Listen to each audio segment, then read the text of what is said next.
So you can see here, I've got my Prati piece all set up, but I've got a pretty filigree looking number here, bit of cursive, some old time tails on it. Now what I'm going to want to do is to hook this a lot thicker than I intend to in the end. So I just cut the selvage off of one of my pieces. It's more like a number 9 than a number 8 in terms of cut. And I'm going to hook this part here really thick with this piece here, and you'll see what I mean. Now I have hooked this super wide purple into the number 20, right?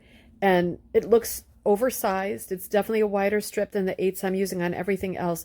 But what I need to do now is hook around it, continue this background right up around it, right? And it's going to kind of crowd all of these lines that I've made.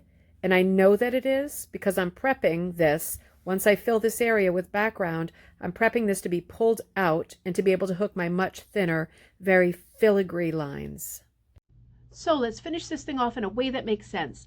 I have got this hooked. Let me bring you here. You see I have got my 21 is already in, but I've hooked my 20. And I've hooked it wide. I've hooked it in at least an 8. And now I'm going to pull it out.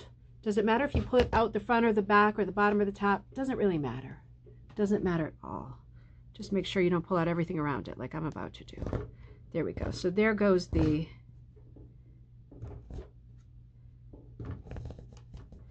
purple cursive little 20, right?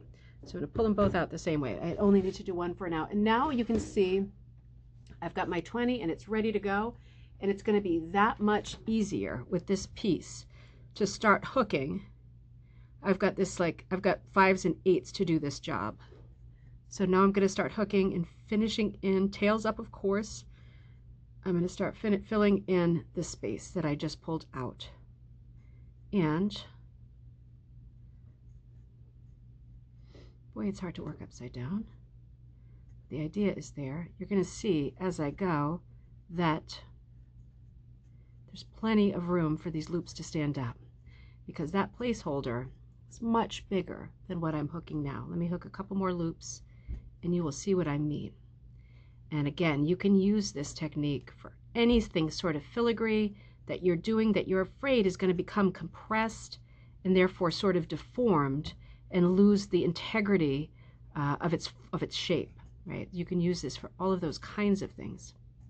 I'm going to bring you up closer to what this looks like. So you can see here, it's kind of a similar color, right? I'm embedding this here, but you can see by this loop that it is going to be really easy to fill in this number 20 now using more like a 5-6 because I pulled out something more like an 8. You don't have to go that far with the sort of difference, but the idea of putting something in that's a bit larger and then hooking something a bit smaller so that it's not crowded at all and it has plenty of room to be, that's the way that you want to go. If you use this technique, your filigree parts, your letters, your cursive, your scroll work, all of the fine things that you do in your piece are not going to become crowded and hard to read.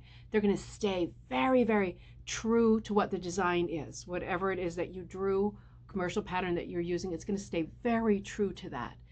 So it's just a great hack. It's just one of those great things to put into your bag of tricks. I will see you next time at Ribbon Candy Hooking.